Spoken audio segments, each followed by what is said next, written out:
The lights inside the Moscone Center in San Francisco glowed with theatrical precision, bouncing off polished glass walls and gilded metallic trims that stretched across the ceiling. Hundreds of investors, journalists, and tech enthusiasts crowded the massive hall, waiting for one man. Ronald Miller. To the world, he was untouchable, a billionaire titan of Silicon Valley, a visionary who had once been called the man who secured America's future in cyberspace. With his perfectly tailored midnight blue Armani suit and his silver hair combed neatly back, Ronald didn't simply walk onto the stage. He owned it. The cameras followed his every move as he approached the podium. He had given speeches like this 100 times, before each one a masterclass in confidence, power, and authority. Tonight should have been no different. Tonight was meant to be another victory, another empire laid at his feet. But fate, as always, is a crueler author than ambition. Ronald opened his mouth to speak, his voice usually sharp as steel carried across the room. Ladies and gentlemen, thank you for being here tonight. Tonight, Miller Tech unveils. The sentence never finished. Mid-word, Ronald's voice cracked. His hand flew instinctively to his chest, his sharp blue eyes clouding with something no one had ever seen from him before: weakness. He staggered, shoulders collapsing forward, and the podium shook under his weight. Gasps filled the room. Phones shot up to capture the moment. In that instant, the Titan fell. Ronald Miller collapsed before the eyes of the entire world. Chaos erupted. Security rushed the stage. EMTs barreled down the aisles, and the glittering night that was supposed to crown him ended in a storm of panic. The hospital room was cold, sterile, and lit by fluorescent bulbs that hummed faintly. Ronald woke to the rhythm of machines, his breath shallow, his body aching in ways that felt unfamiliar. He wasn't a man used to pain, not the physical kind at least. A doctor entered. She was young but carried herself with the composure of someone who had spoken the worst words 1,000 times. Her eyes softened, but her voice was clinical. "Mr. Miller, it's pancreatic cancer. Stage 4. There's no cure. 6 months. Maybe." The words hung in the air like smoke. Ronald didn't flinch. He didn't scream. He simply stared at the dull ceiling, his jaw tightening. He had conquered hostile takeovers, lawsuits, even federal investigations. But there was no strategy, no escape clause, no empire large enough to fight death. When the doctor left, Ronald closed his eyes. 6 months. That was all. And for the first time in his life, he realized he had everything, but no one. No wife. No children, no family, no legacy beyond numbers and steel. 2 nights later, Ronald returned to New York. The private jet touched down at Teterboro, and by midnight, he stood in his Manhattan penthouse. The residence was perched above Central Park with sweeping views of the skyline, all glass and Italian marble. It was a palace, but to Ronald, it felt like a mausoleum. The silence pressed against him as he loosened his tie and tossed it carelessly across a velvet chair. For once, the rooms did not echo with triumph. They echoed with emptiness. "Welcome back, sir." The voice was soft, hesitant, almost unsure whether to disturb the quiet. Ronald turned. In the hallway stood Emma Hernandez. She was arranging a vase of lilies on the console table, her movements delicate, her posture neat. At 23, she had already carried the weight of a life heavier than most, yet there was a gentleness in her that Ronald noticed for the first time. Emma had been in his house for 3 years. She moved like part of the walls, always present, never intrusive, a quiet shadow in his empire of glass. Tonight, however, Ronald's eyes lingered. For the first time, he truly saw her. She looked up, startled by his stare. Her skin glowed like polished mahogany under the chandelier, her dark eyes wide with unspoken questions. "Are you all right, sir?" she asked carefully. Ronald did not answer, not right away. His chest tightened, not from illness, but from the strangest feeling of all recognition. Hours passed. Ronald sat in his study staring at the skyline. New York glittered, a city that never slept. Yet within his walls, time felt suspended, suffocating. On the desk before him lay files worth billions, contracts with foreign governments, and blueprints that could change industries. None of it mattered. What use were empires when his name would end with him? For the first time in decades, Ronald felt fear, not of dying, but of being forgotten. A soft knock broke his spiral. Emma appeared in the doorway, holding a tray of tea. "I thought you might need something warm," she murmured. He didn't drink it. He only watched her. Watched the way she set the cup down with quiet dignity. Watched the way her hands trembled slightly, though her face remained composed. And in that moment, an impossible thought began to form. Later that night, as the city lights flickered like restless stars, Ronald spoke. His voice was low, almost vulnerable. "Emma, how long have you been here?" 3 years, sir," she answered. "Since you were 20, she nodded. "Yes. Before that, I cleaned offices downtown. Took care of my grandmother." Ronald inhaled slowly. Then, with a weight that pressed into the air between them, he whispered, "The doctors gave me 6 months. No treatment, no miracle drug. Just time." Emma froze. Her breath caught. I'm sorry, sir," she said softly. Ronald's gaze lifted to hers, sharp and searching. "I don't want to die and be forgotten, Emma. I want to leave something behind. Something alive." She tilted her head, confused. "What do you mean?" His voice broke as he answered, "I want you to carry my child." The words sliced through the silence. Emma's lips parted, her eyes widening with disbelief. "Sir, I've never been with anyone before," she stammered, her voice trembling. Ronald's gaze softened. "I know." And there it was, the twist. Not a seduction, not a command, a plea. Emma stepped back, her heart pounding against her ribs.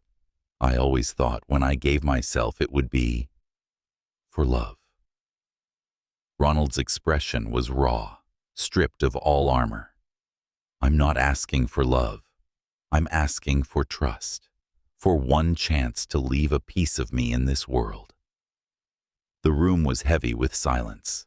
Emma's hands shook as she clutched the tray. In his voice she heard no hunger, no power, no greed, only grief. She left quickly, her footsteps echoing down the marble hall, her mind in chaos.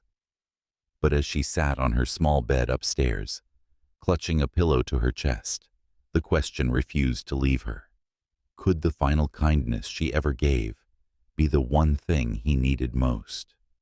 The rain fell softly against the tall windows of the Manhattan penthouse, streaking the glass with silver lines that blurred the lights of Central Park below.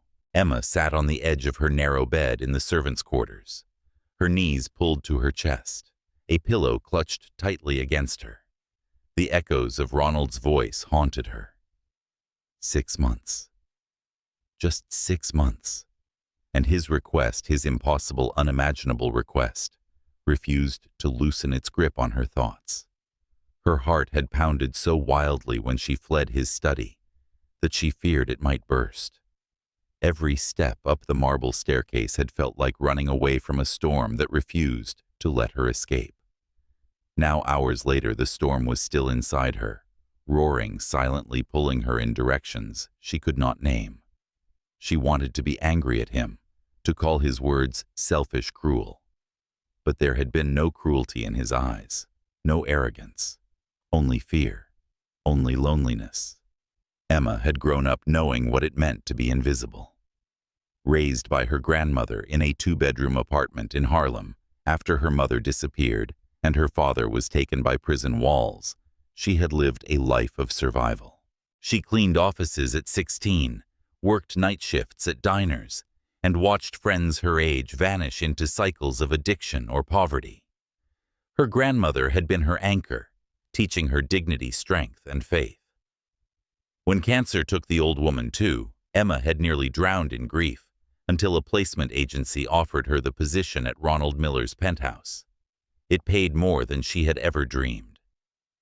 For 3 years, she had folded his shirts, polished his marble counters, arranged his flowers, all while making herself small and unseen in the vast cathedral of wealth he inhabited. But last night, Ronald had seen her, and what he had asked threatened to undo the fragile walls she had built around her life. She pressed her forehead to her knees, whispering to the dark. "What am I supposed to do?" the silence answered with its usual indifference. Downstairs, Ronald sat alone in his study. The clock ticked past midnight, but sleep had become a stranger to him. His body ached, not only with the gnawing pain of his illness, but with the raw vulnerability of what he had revealed. He had never begged anyone for anything in his life, yet he had begged her. The memory of Emma's wide, fearful eyes twisted inside him. Perhaps he had gone too far. Perhaps it was wrong to place such a burden on her. But the thought of dying nameless, of leaving behind nothing but sterile bank accounts, and a company that board members would strip bare the moment he was gone, it was unbearable. He thought of his father, who had died of a heart attack when Ronald was 22, leaving behind a family name that was whispered with respect in their small Boston neighborhood. His father had not been rich, but he had left a legacy, a wife who loved him, sons who bore his name, and neighbors who remembered his kindness. Ronald had built towers of glass and empires of firewalls, yet he had no one to say his name when he was gone. Except perhaps her. A faint sound reached him, the creak of floorboards above. He imagined Emma turning restlessly in her narrow bed, unable to sleep, tormented by his words. Guilt pressed into his chest, heavier than the cancer. He had not wanted to frighten her, but his desperation had torn past restraint. He closed his eyes and whispered to the empty room, "Forgive me, Emma. I just didn't know where else to turn." The next morning dawned gray. Emma rose with shadows under her eyes, her body heavy from a sleepless night. She dressed in her simple uniform, navy dress, white apron, and moved through the penthouse with mechanical precision, dusting the glass coffee table, polishing the banister, arranging the lilies that had begun to wilt. Yet her mind was far away. Every movement felt like a ritual to keep her from falling apart. When she finally approached the study to deliver his coffee, her hand hovered over the door handle. Her pulse thundered in her ears. She pushed it open and stepped inside. Ronald was seated at his desk, his tie loose, his hair slightly disheveled. For a man who had once embodied perfection, he looked startlingly human. He glanced up, and for a moment, neither spoke. "Good morning," Emma said softly, placing the coffee down. "Good morning," he replied, his voice quieter than she had ever heard it. His eyes searched her face as if trying to read the answer she had not yet given. She turned quickly, retreating before silence could trap her again. Hours stretched into days. Emma avoided his gaze whenever possible, burying herself in tasks. But the request lived in the air between them, like an unspoken vow.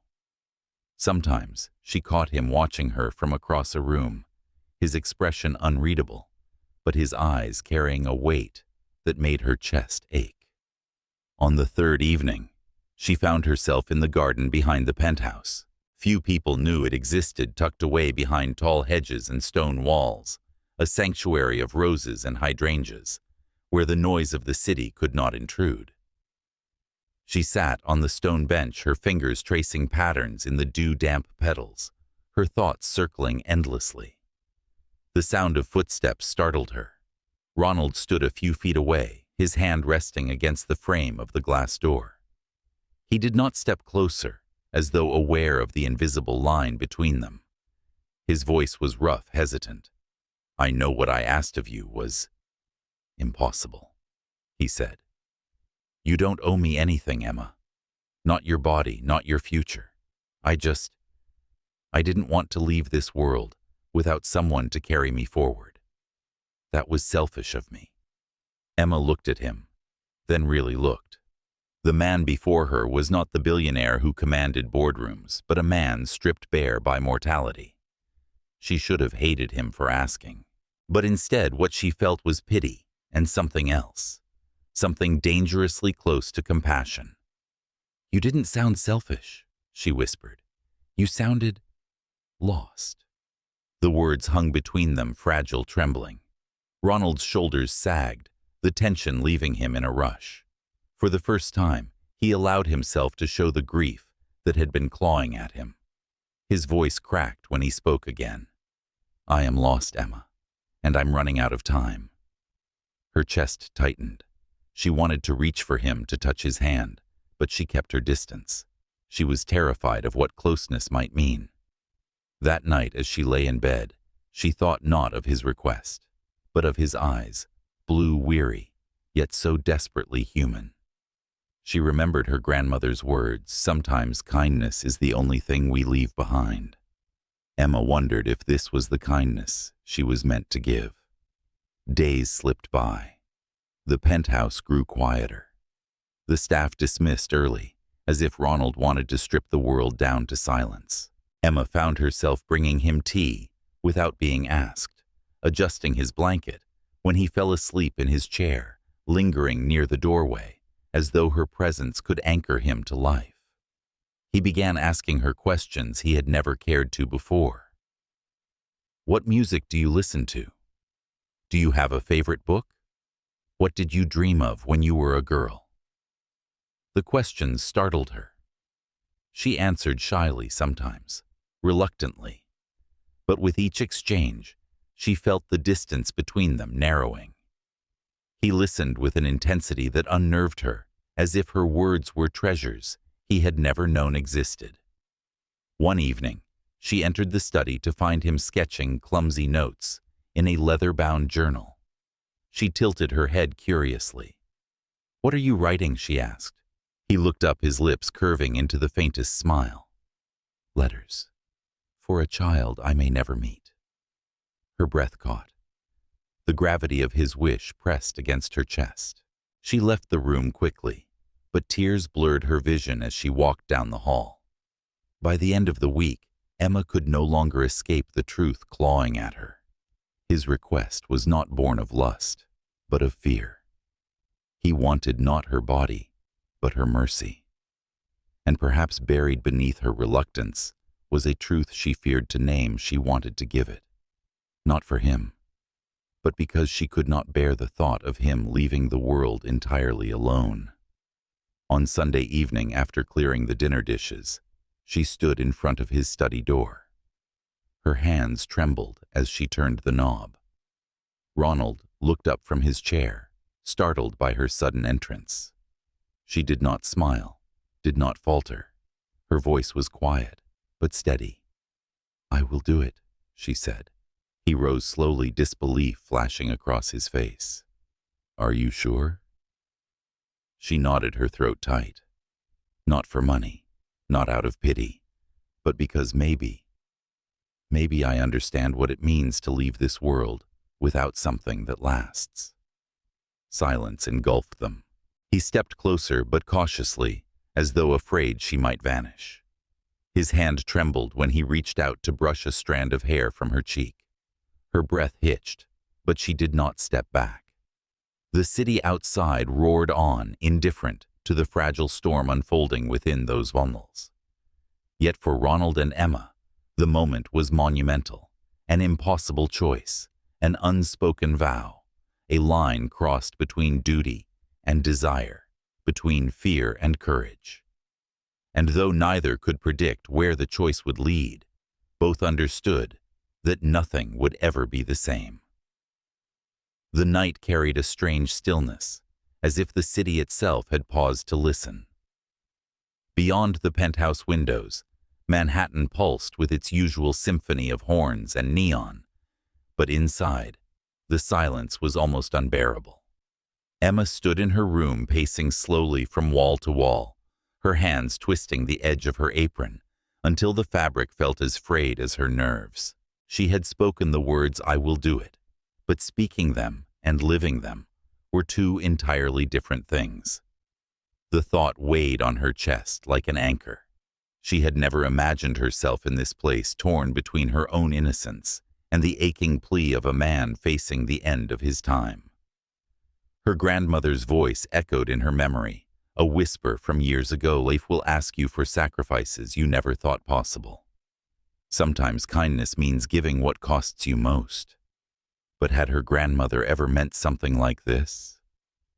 Emma sank onto the edge of her bed, burying her face in her hands. She was not naive. She understood what was being asked of her. Yet there was no hunger in Ronald's eyes, no arrogance, no sense of possession. What unsettled her most was that his request carried no shadow of lust. It was drenched in grief and desperation. That made it harder to refuse. If he had sought to use her, she could have turned away. But he had asked as though it were the only truth left he could hold. Downstairs, Ronald sat alone in the study, the journal open on his desk. He had written only a few sentences before his pen faltered. If there is to be a piece of me left in this world, let it be carried by someone who knows kindness.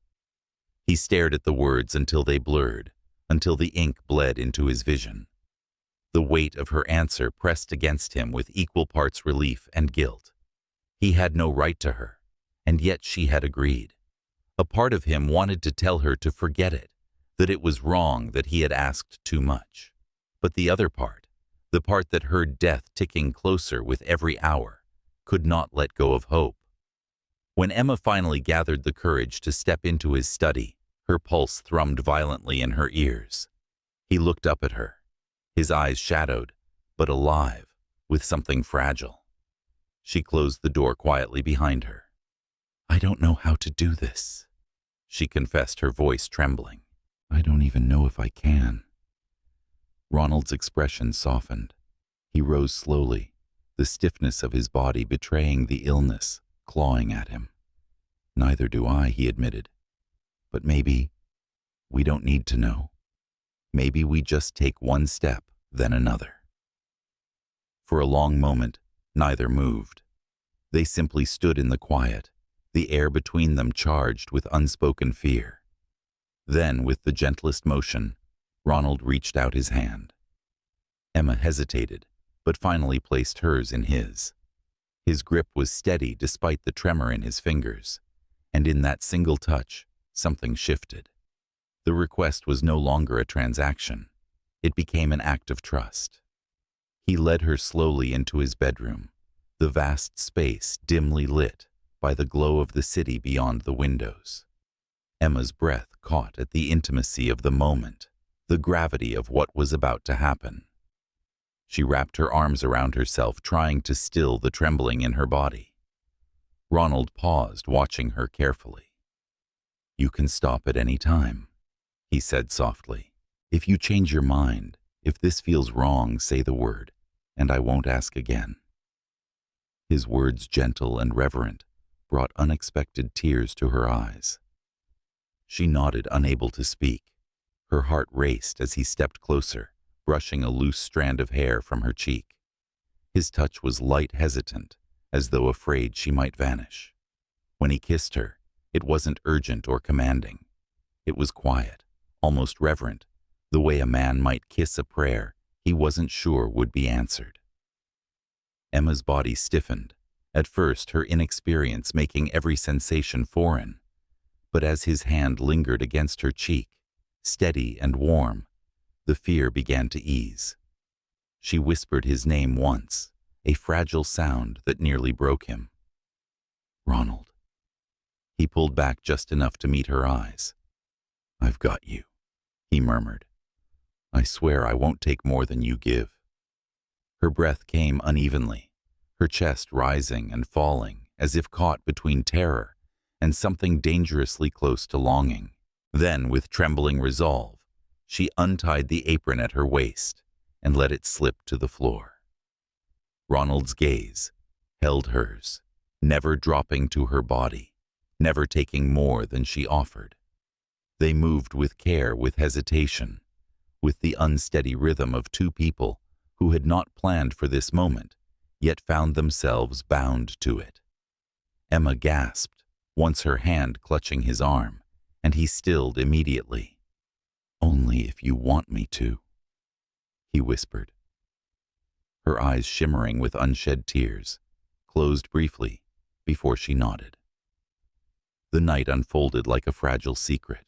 There was no mastery, no dominance, only the awkward, trembling honesty of firsts and lasts colliding. Emma's body trembled against his, but with each careful touch, each whispered reassurance, the fear began to give way to trust. For Ronald, it was not desire he sought, but remembrance, an imprint of human closeness, to outlast the emptiness that had consumed his life. When it was over, they lay in silence, their bodies still tangled in sheets that carried the faint hum of the city outside. Emma rested her head against his chest, listening to the uneven rhythm of his heartbeat.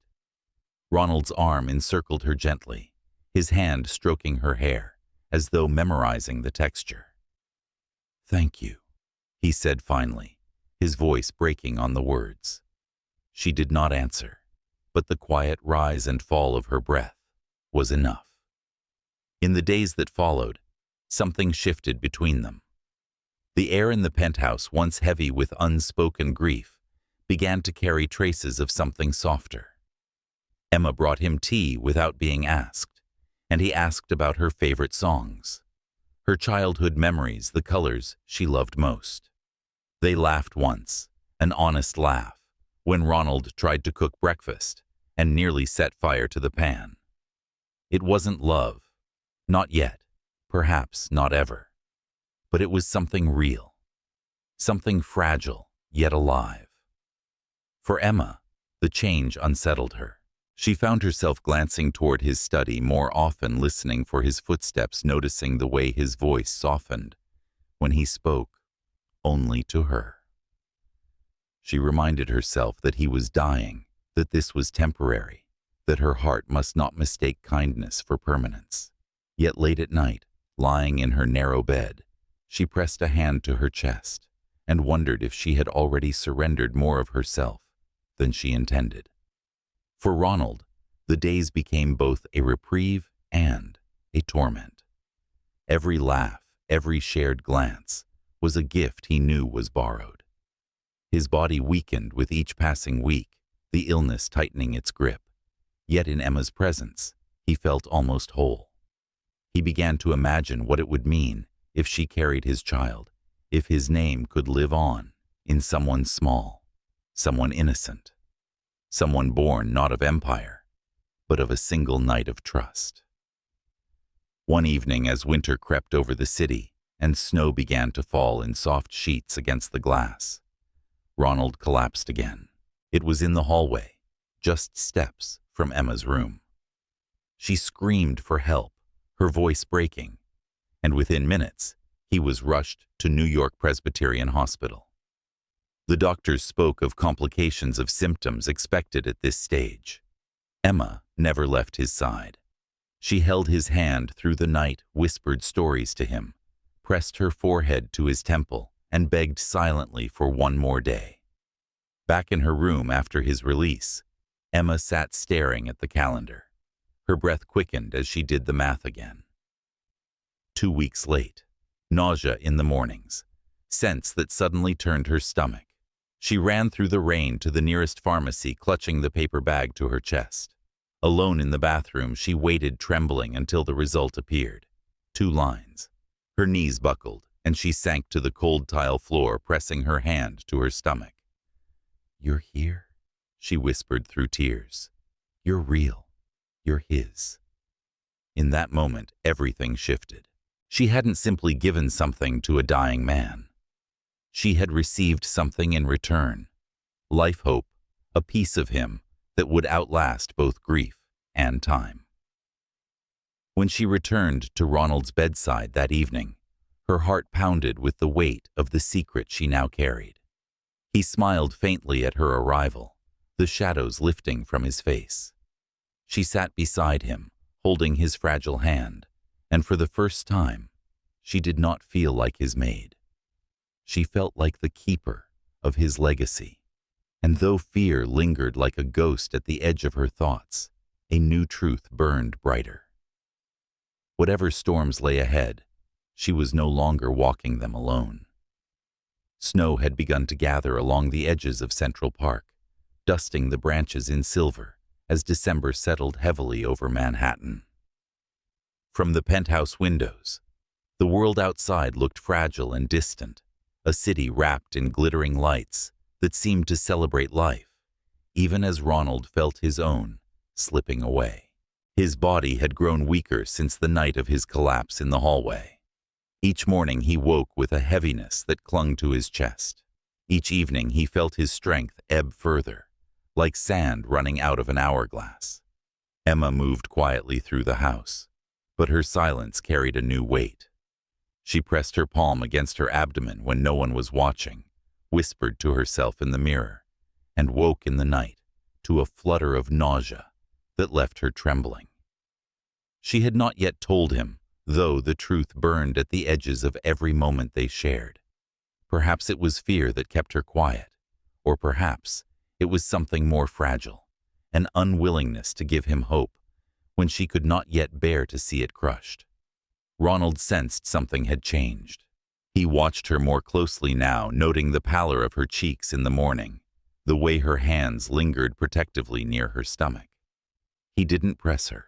He had learned to respect her silences, to allow her the dignity of her own secrets. But inside, a flicker of suspicion grew into a fragile flame, one he dared not name aloud. The days slowed, filled with quiet rituals. Emma brought him tea. Her steps measured her gaze softer than before.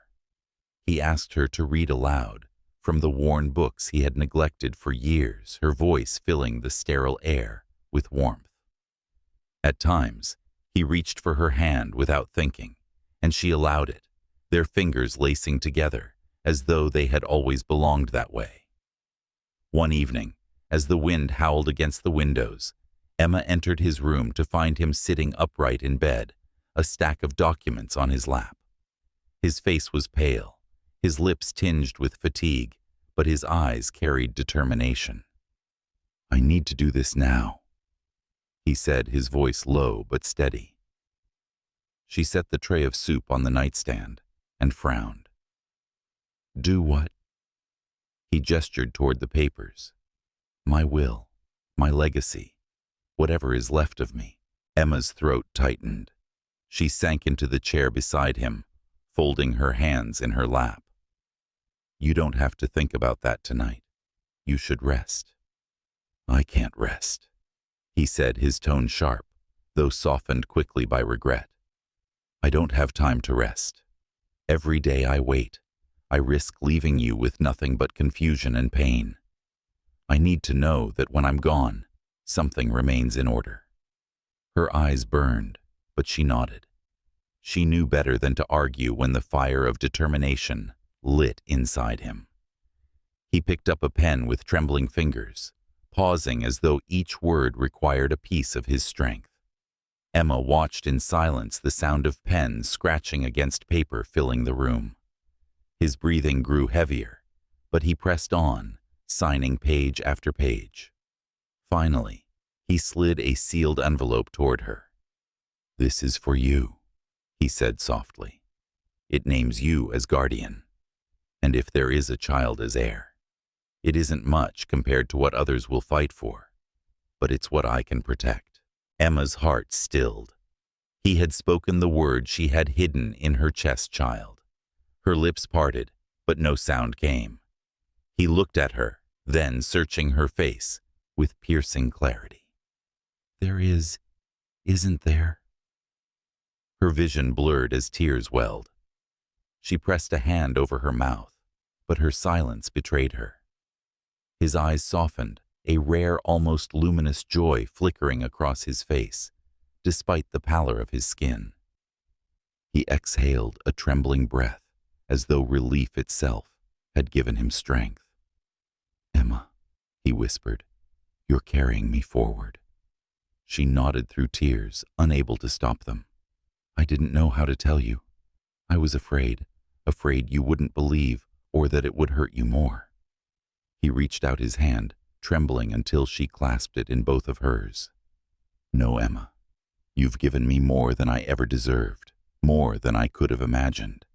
You've given me hope." She lowered her head against his hand, her tears soaking his skin. In that moment, she understood that her secret had never been a burden, but a gift he would carry into whatever came next. The following weeks blurred into a fragile rhythm of decline and tenderness. Ronald's strength waned, but his spirit seemed lighter, anchored by the knowledge of the child growing inside her. He spoke to her of names of futures of the life he wanted their child to know. He told her stories of his father's stubbornness, his mother's laughter, and the mistakes he wished his child would never repeat. Sometimes Emma sat by his bed and simply listened, letting his voice weave the threads of a life that would soon unravel. She memorized the cadence of his words, the shape of his smile, the way his hand rested protectively over hers. She wanted to capture everything to hold it forever, because she knew time was slipping through her fingers. One night, as the city slept beneath a blanket of snow, Ronald called her to his side. His breathing was shallow, his body frail, but his eyes burned with clarity. "Open the drawer," he whispered. She obeyed, pulling out a small velvet box and another envelope, heavier than the first. Her fingers trembled as she placed them on the bed. "Inside," he said, "you'll find my last gift to you. The will is there, legal notarized. It names you and the child. And the box. It belonged to my mother. She wore it on her wedding day." Emma opened the box slowly. Inside lay a delicate gold necklace with a sapphire pendant, deep blue as the ocean. She traced it with her fingertips, her breath catching. "It should be yours," Ronald said. "Not because of what it's worth, but because it carries memory. Promise me you'll wear it, so our child will know where they came from." Tears spilled down her cheeks. "I promise," she whispered. He reached for her, his fingers brushing the pendant, before resting weakly in her palm. "Take care of them, Emma. Tell them who I was, not the billionaire, not the man on magazine covers. Tell them I tried, that I wanted to leave something good behind." Her sobs shook her shoulders, but she nodded fiercely. "I will. I swear I will." That night, as dawn approached, his breath grew shallow. The machines hummed their indifferent chorus, but Emma felt the silence closing in. She pressed her forehead to his whispering prayers, promises, fragments of hope. She told him about the child, about the life she would build, about the love that would carry his name forward. And then, quietly with no final words, he slipped away. His hand grew still in hers. His chest ceased its fragile rise, and the world seemed to tilt into a silence so profound it broke her heart in two. The funeral came quickly, a private affair cloaked in the cold efficiency of lawyers and executives. Emma stood in the back, her hands resting protectively over her stomach, her eyes fixed on the closed casket. No one looked at her. No one acknowledged her.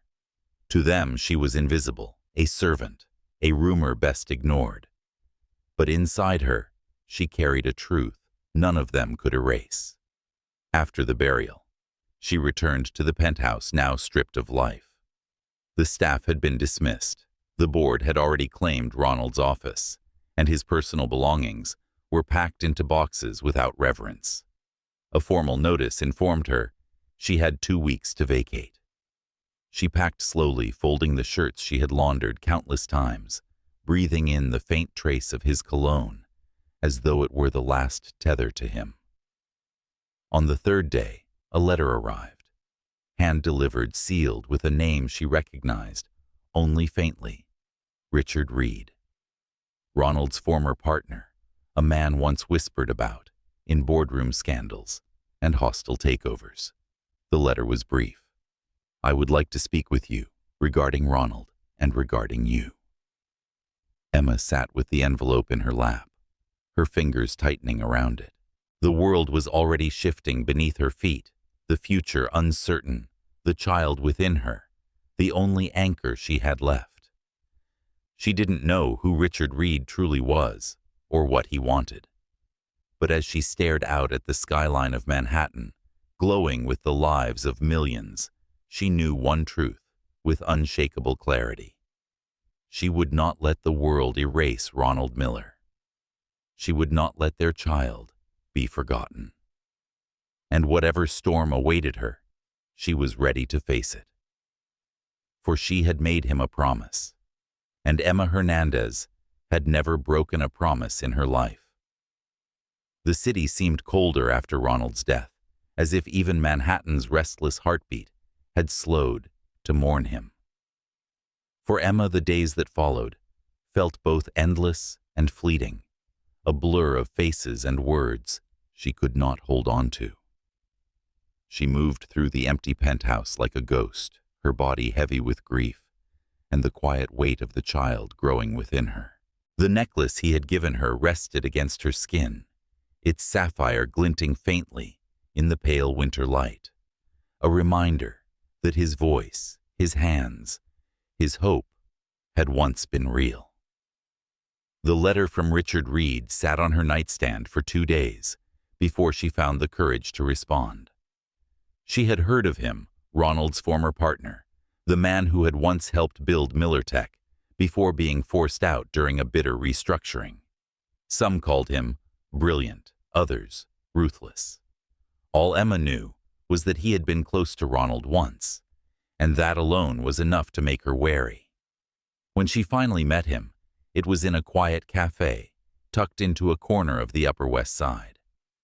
The snow outside blurred the windows, muffling the noise of the city, leaving the space wrapped in muted calm. Richard arrived precisely on time. Tall, silver-haired, his presence was composed, but not intimidating. He studied her with eyes that seemed to weigh truth and silence alike. "Emma Hernandez," he said gently, offering his hand. "I appreciate you agreeing to see me." She hesitated before shaking it, her palms cold, despite the warmth of the room.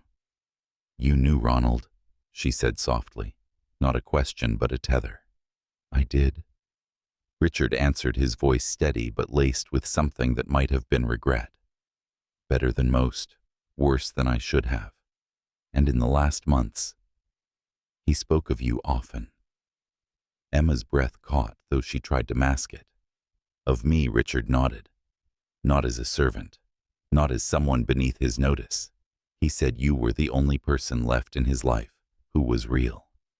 The words struck her like a blow, sharp and aching. She lowered her eyes, unable to stop the sting of tears. For so long she had been invisible, yet Ronald in his final days had seen her. Richard reached into his coat and placed a second envelope on the table. "He left this with me months ago. He instructed that it be given to you if certain conditions were met." Her fingers trembled as she opened it. Inside was a trust agreement, a plan Ronald had drafted in secret. It named her as guardian, established a fund, and most striking of all, acknowledged the unborn child as heir.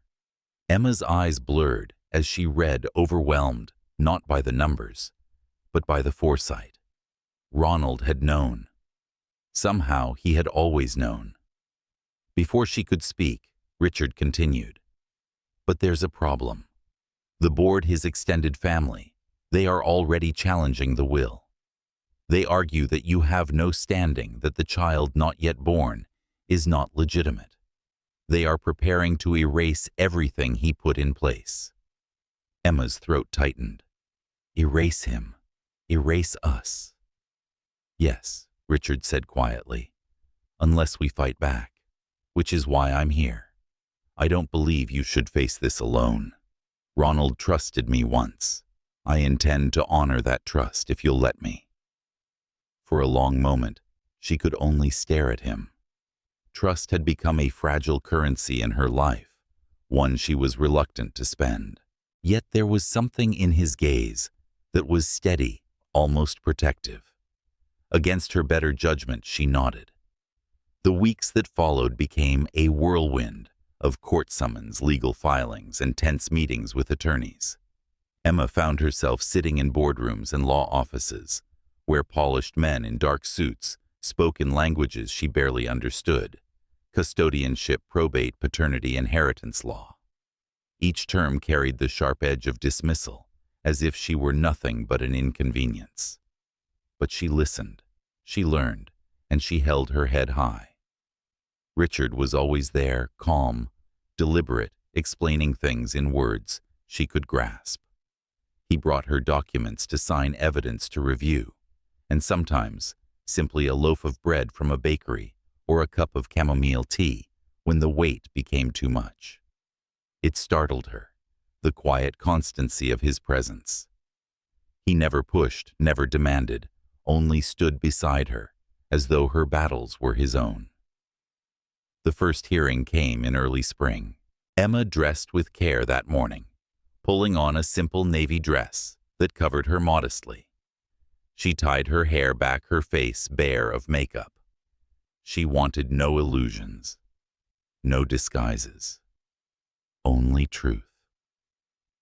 As she entered the courthouse, the marble floors echoing under her steps, she placed one hand lightly over her growing belly, the other gripping the file Richard had helped her prepare. The courtroom was smaller than she expected, intimate, yet suffocating. Across from her sat two lawyers representing the board of trustees, their eyes sharp and calculating. Behind them, Ronald's estranged family members' faces she had never seen yet, filled with disdain, as though she were nothing more than a stain on their legacy. The judge, a woman with silver-rimmed glasses and a gaze that cut through performance, called the session to order. The arguments began quickly, sharp and brutal. The lawyers painted Emma as a liar, a manipulator, who had preyed upon a dying man. They argued there was no marriage, no public acknowledgement, no legitimacy. They dismissed her as invisible, unworthy. Emma sat still, her heart pounding, but inside her, something fierce held steady. She thought of Ronald's hands, the weight of his whispered promises, the letters he had left behind. She thought of the child she carried, his legacy breathing within her. When the time came, her lawyer rose, presenting the evidence: the notarized will, the trust agreement, the hospital records, the envelope Ronald had left in his drawer. Then came the moment Emma feared most. The board demanded proof, a DNA test, the paternity of the unborn child. Her lawyer produced the documents signed and verified, confirming Ronald Miller as the biological father. Gasps rippled through the room. The narrative they had tried to weave of manipulation and lies began to unravel. Richard rose next. Without hesitation, he took the stand, his voice steady as he spoke of Ronald's final months. He told the court of their conversations, of the man Ronald had become in those last days, less a titan of industry, more a man desperate to leave something real behind. "I witnessed his hope," Richard said, simply, his words echoing through the silent chamber. "And I stand by it, because it was true." Finally, it was Emma's turn.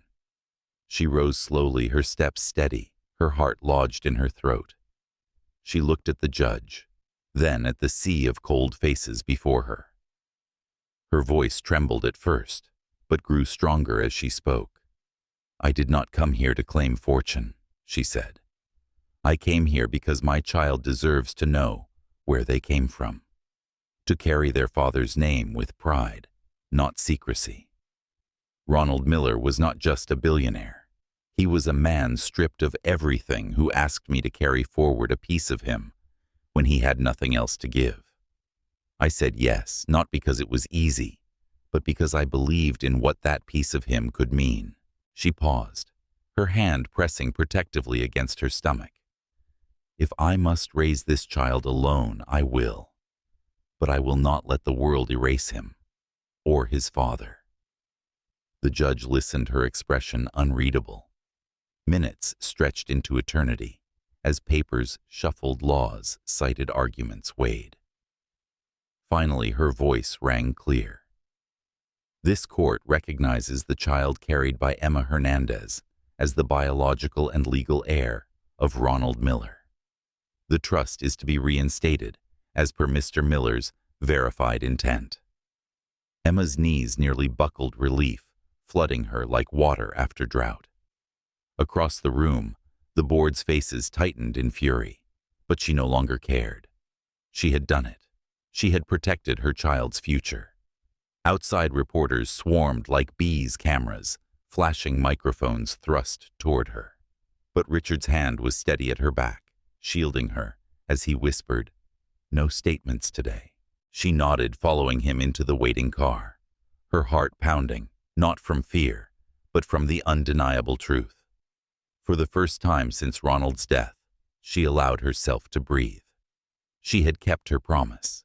She had defended his name.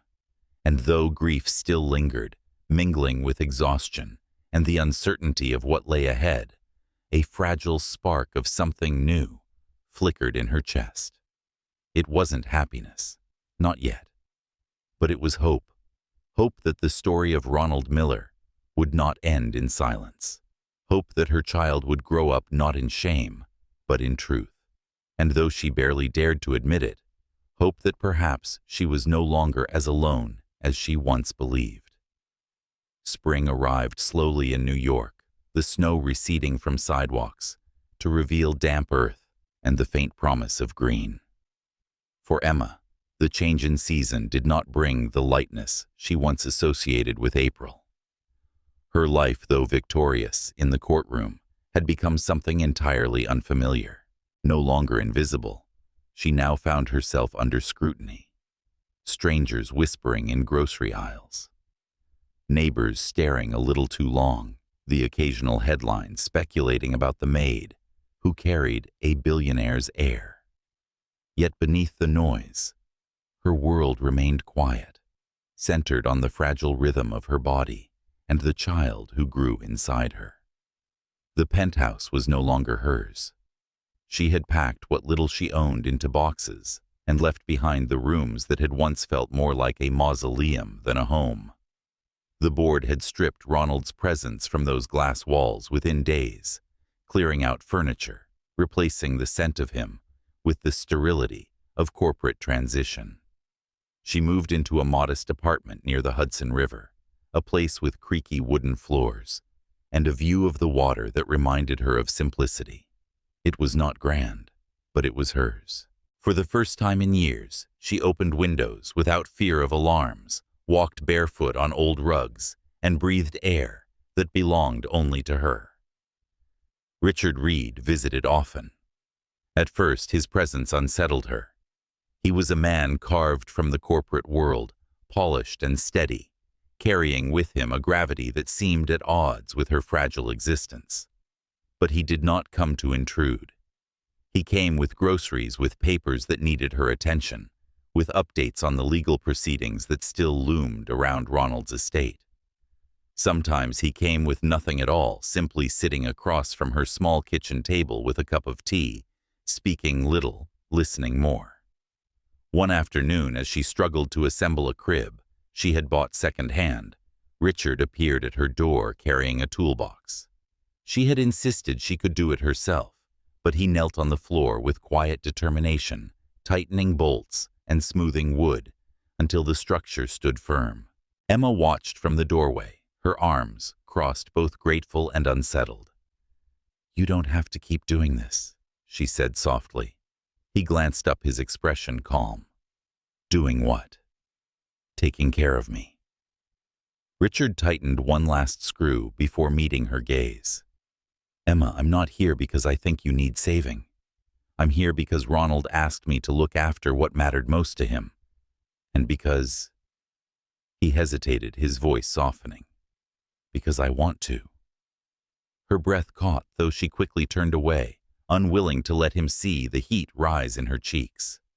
She busied herself with folding the tiny clothes she had washed, each piece smelling faintly of lavender detergent. But his words lingered, pressing into her chest in ways she could not ignore. As weeks passed, their companionship deepened into something unspoken. Emma found herself waiting for his visits, her heart lifting when she heard his knock. He never overstepped, never reached for more than she could give, but his presence filled the quiet with a steadiness she had nearly forgotten how to trust. One evening, after a long day of meetings with lawyers, Emma fell asleep on the couch. When she woke hours later, she found a blanket draped over her shoulders and a note on the table. "Sleep well, Emma. You don't have to do everything alone." She held the slip of paper in her hands for a long time, the ink blurring slightly as tears gathered in her eyes. Her belly grew slowly, the curve becoming more visible with each passing day. She carried the weight with both pride and fear, her hands often resting over it, as if she could shield the life inside from the world's judgments. Morning sickness lingered. Fatigue dragged her down, but she pressed forward, anchored by the knowledge that she was carrying Ronald's legacy. One night, unable to sleep, she walked down to the river. The water shimmered under the moonlight, waves lapping gently against the shore. She thought of Ronald, of the last time she had held his hand, of the way his voice had broken when she told him the truth. She whispered his name into the night, letting the wind carry it, wondering if somehow he could hear. Behind her, footsteps crunched softly on gravel. Richard stood a few feet away, hands in his coat pockets. "I thought I might find you here," he said quietly. Emma turned back to the river, her arms wrapped protectively around herself. "Do you ever think he would disapprove? That by letting you help me? I'm betraying him." Richard moved closer, his eyes steady. "No. I think he wanted you to live, to find strength where he couldn't give it anymore. Emma, I knew Ronald for years. He was not a man who gave his trust easily, but he trusted you. And he trusted me enough to leave part of that responsibility in my hands. If he could see you now, he wouldn't feel betrayed. He'd feel proud." Her eyes stung with tears. She wanted to believe him, wanted to let go of the guilt that pressed against her chest. For a moment, under the weight of his gaze, she felt the walls she had built begin to soften. She nodded faintly, whispering, "I hope you're right." In the weeks that followed, their bond deepened quietly. He joined her on Sunday mornings at the park, pushing the stroller she had bought, even before the baby arrived, laughing softly when strangers mistook them for a family already. At night, he sometimes stayed late, telling her stories of his past, the cities he had traveled, to the mistakes he had made, the times he had believed in people who later betrayed him. He spoke of Ronald too, not as a legend, but as a man flawed and brilliant, haunted and hopeful. Emma listened, piecing together parts of Ronald she had never known. Each story was a thread that wove her grief into something gentler, something that allowed her to remember without breaking. And through those stories, she began to see Richard not as a stranger, but as someone who carried pieces of Ronald too. One evening, as rain tapped gently against the windows, she found herself laughing for the first time in months. Richard had burned the dinner he tried to cook, the smoke filling the small kitchen as he cursed under his breath. She laughed until her stomach ached, until tears streamed down her cheeks. He laughed too, though his gaze lingered on her with something softer, something unspoken. For a heartbeat, the air between them shifted. Emma looked away quickly, her heart thundering. She could not allow herself to fall into something new, not when the grief was still so raw. And yet, as she lay in bed that night, she thought not of loneliness, but of the way his hand had steadied her shoulder as he opened the window to let the smoke out. The day of her next court hearing arrived. The board had not given up. They had filed new motions seeking loopholes, demanding additional verification. Emma walked into the courthouse with her head high, her belly unmistakably round, now beneath her dress. Whispers filled the hallways, reporters snapping photographs, as if her very existence was scandal.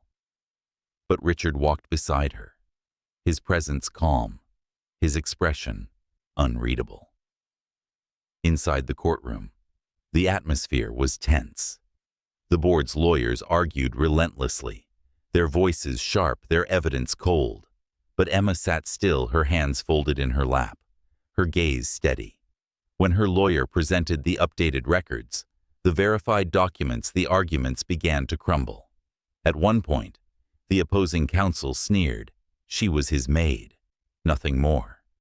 Emma's eyes burned, but she held her ground. Richard leaned closer, his voice low enough for only her to hear. Let them talk. Truth has a way of silencing arrogance. And in the end, truth did. The judge ruled once again in her favor, affirming the child's status, reinstating the trust. The board's faces twisted with fury, but their power slipped further from their grasp. Emma exhaled, her shoulders trembling with relief. Outside, cameras flashed, reporters shouted, but Richard shielded her once more, guiding her into the car. Inside the quiet, she leaned back, closing her eyes. It feels like I'm carrying the weight of the world, she whispered. You're not alone, he replied firmly. Her eyes opened, meeting his. In that moment, she saw not just an ally, not just Ronald's former partner, but a man who had chosen to stand in the storm with her. And though she wasn't ready to name what was building between them, she felt it all the same. A fragile beginning, born from grief, shaped by trust, carrying the promise of something she hadn't dared to hope for. As the car drove through the rainy streets of Manhattan, Emma pressed her hand over her stomach, feeling the faint kick within. A spark of life, a piece of Ronald, a future waiting to be written. And beside her sat a man who made her believe, for the first time, that perhaps she could survive not just the grief, but what came after it. The summer heat settled heavy over New York, pressing against the glass windows of Emma's apartment until it seemed the air itself had slowed. By then, her world had narrowed to the rhythm of her own body, the swelling curve of her belly, dictating her movements, her breath, her sleep. Each morning she rose slowly, wincing against the weight she carried, and each evening she fell into bed exhausted but restless, her mind always circling the same fear. What if she failed? What if she wasn't enough? What if the child arrived into a world already determined to erase him? Richard's visits had become routine, woven into the fabric of her days, so seamlessly that she barely noticed anymore when he let himself in with the spare key she had reluctantly given him. He came with groceries, with stacks of legal papers still tied to the estate battle, with updates about board meetings, where her name was never spoken, but always implied. Sometimes he came with nothing but the quiet steadiness of his presence, which filled the small apartment more than any words could. One July afternoon, she sat on the couch, folding impossibly small clothes, when a sharp pain gripped her stomach. She froze her hands, pressing against herself, eyes wide with both fear and recognition. Hours later, as the contractions grew sharper, Richard found her pacing the living room, her face pale sweat beating at her temples. "It's time," she whispered, her voice trembling. Without hesitation, he was at her side, guiding her down the stairs, hailing a cab with a sharp authority that cut through the chaos of the city streets. The ride to the hospital blurred into fragments, her shallow breaths, his hand gripping hers, the low murmur of reassurance in his voice. The delivery room was stark, too bright, filled with voices, barking instructions Emma could barely follow. She clung to Richard's presence, the one steady point in a storm she felt powerless to control. Hours stretched into an eternity of pain and fear, until at last, through her tears and gasps, the piercing cry of a newborn filled the room.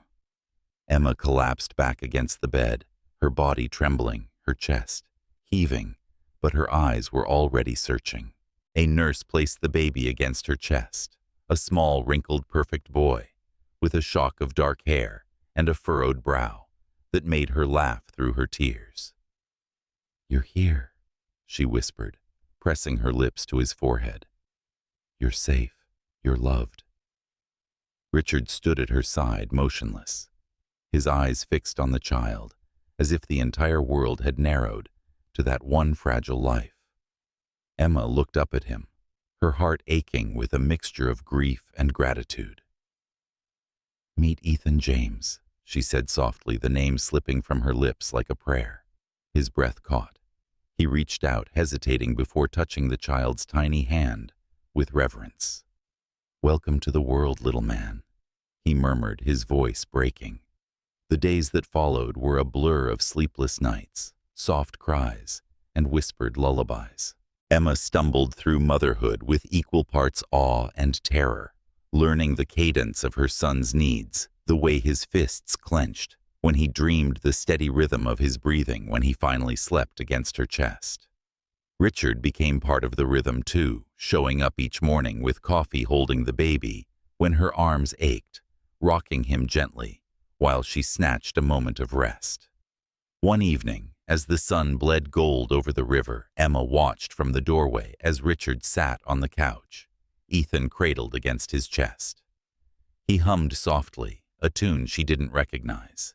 His expression softened into something she had never seen on him before. Tenderness unguarded. Her throat tightened at the sight, a knot of emotions she couldn't untangle. "You don't have to do this," she said quietly. Richard looked up, startled. "Do what be here. Every day, every night. You don't owe me this." He rose carefully, placing the baby back into her arms before speaking. His voice was low, deliberate. "I told you before, Emma. I'm not here out of obligation. I'm here because I choose to be." Because he glanced at the child, then back at her. "And you matter to me." Her chest tightened, her heart thudding too hard. She wanted to deny it, to push him away, but the truth clung to her too tightly. She turned her face down to her son, whispering, "I don't know how to need anyone anymore." Richard stepped closer, his voice softer. "Then don't call it needing. Call it allowing. Allowing someone to stand beside you." The words unsettled her more than anything, because deep down, she wanted to allow it. She wanted the steadiness of his presence, the comfort of his voice, the way he looked at her, as though she wasn't a burden, but something fragile, worth protecting. Weeks turned into months. Ethan grew quickly, his dark eyes opening wider, each day his laughter bubbling unexpectedly, his tiny hands reaching for anything within grasp. Emma found herself laughing more often too, though the grief remained a shadow in every corner.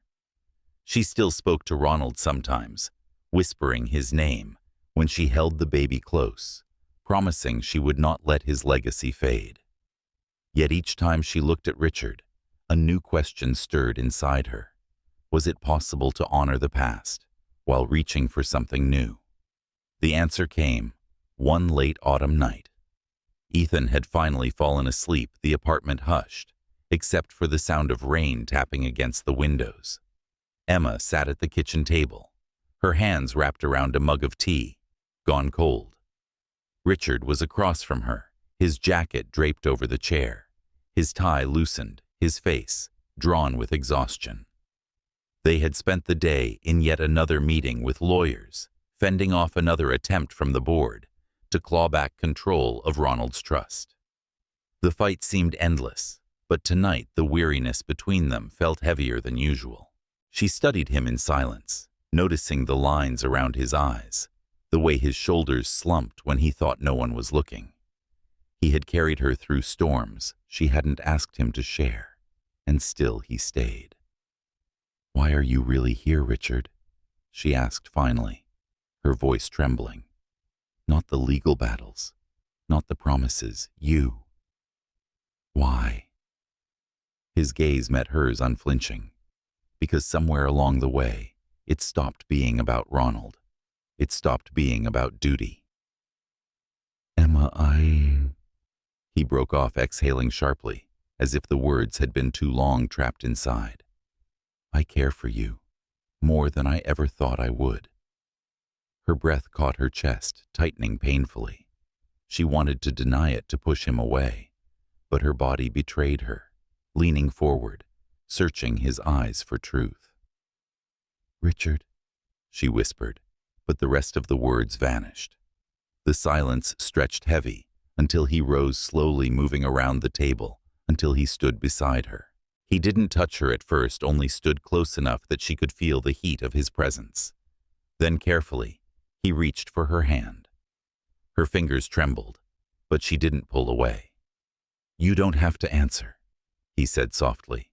"Not tonight, not tomorrow. I'll wait until you're ready. Just don't shut me out." Her eyes filled with tears, slipping down her cheeks. She leaned forward, pressing her forehead against his chest, the sound of his heartbeat steady beneath her ear. For the first time since Ronald's death, she allowed herself to be held, her walls crumbling under the quiet certainty of his arms.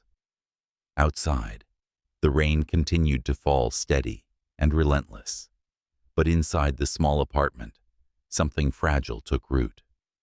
It was not yet love, not fully, but it was the beginning of it, a fragile, trembling hope that maybe, just maybe, she was allowed to live again. And as she drifted into sleep later that night, her son cradled against her, Richard seated quietly in the chair beside her. Emma felt something she had not felt in months. Not grief, not fear, but the quiet, steady promise of a future still unwritten. Winter crept quietly into New York, brushing the streets with silver frost and dimming the evenings before most people had left their offices. For Emma, the season no longer felt like an enemy. Within the modest apartment by the Hudson River, warmth lived in the steady rhythm of her son's laughter, the quiet strength of her own resolve, and the presence of a man who had chosen to stay when everyone else turned away. Ethan James was 5 months old, now his eyes startlingly serious for a baby, though softened by a smile that had the power to still Emma's breath. He had his father's intensity, but when he gurgled or grasped her finger, she saw herself too. He was a child of two worlds, and she vowed every day to make sure he would never feel divided between them. Yet shadows lingered. The Carter family, humiliated by their defeat in court, had not accepted the ruling quietly. Another summons arrived in December, hand-delivered by a messenger who would not meet her eyes. This time, it was Ronald's cousin, a man she had never met, demanding new DNA results and challenging the trust yet again. The words were printed on thick paper, sterile and cruel, but their weight pressed against her chest all the same. She sat at the kitchen table that night, the letter trembling in her hands, while Ethan slept in the next room. Richard arrived not long after, brushing snow from his shoulders as he stepped inside. She handed him the envelope without a word. He read it silently, his jaw tightening, the lines in his face deepening with something between anger and weariness. At last, he set the paper down and looked at her. "This isn't about Ethan," he said. "It never was. It's about power, about envy. They can't stand that Ronald left his legacy in your hands instead of theirs." Her voice cracked. "How many times will they try to erase us? How many times will I have to prove that my son belongs?" Richard reached across the table, covering her trembling hands with his own. "As many times as it takes, and you won't do it alone." The fight resumed in January. Courtrooms became second homes lawyers, their unwilling companions. Each hearing reopened wounds, painting her as an intruder, a maid who had stumbled into fortune. Each time she walked into that room, she carried Ethan not just in her arms, but in her very being, her back straight, her resolve steady. And each time Richard walked beside her, an anchor in the storm. One afternoon, after hours of arguments, the judge recessed, leaving Emma drained and pale. She stepped into the hallway, reporters closing in, voices snapping like whips. "Gold digger, mistress, convenient timing." The words slashed at her until she felt raw. Richard pushed them back with sharp words, his arm shielding her, but it was Ethan's soft cry from her arms that silenced her fears. She held her son tighter, whispering into his ear, "We'll endure this, for you." The hearings dragged on for weeks, but the truth prevailed once again. DNA tests confirmed beyond doubt what Emma had always known. The trust remained intact.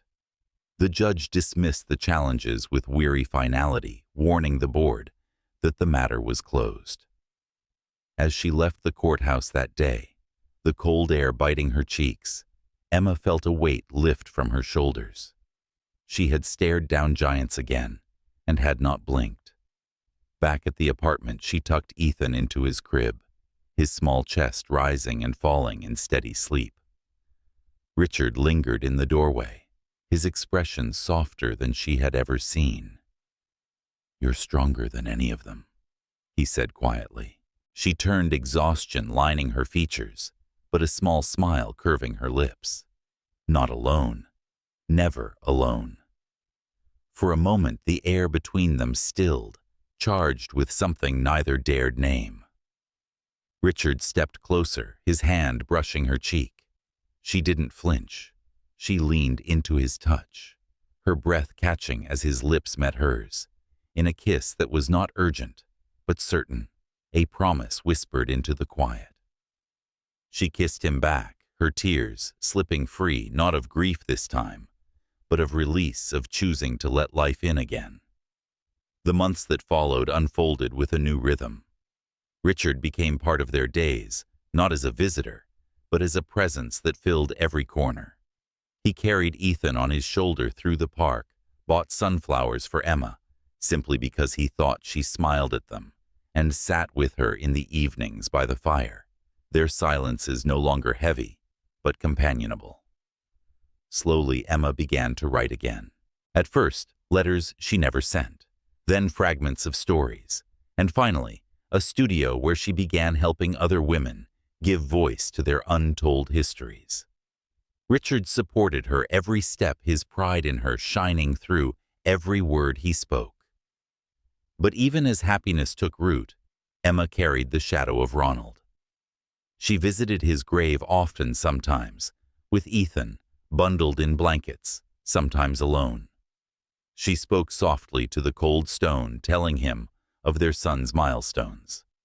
The first laugh, the first tooth, the way he looked at the world with eyes too old for his age.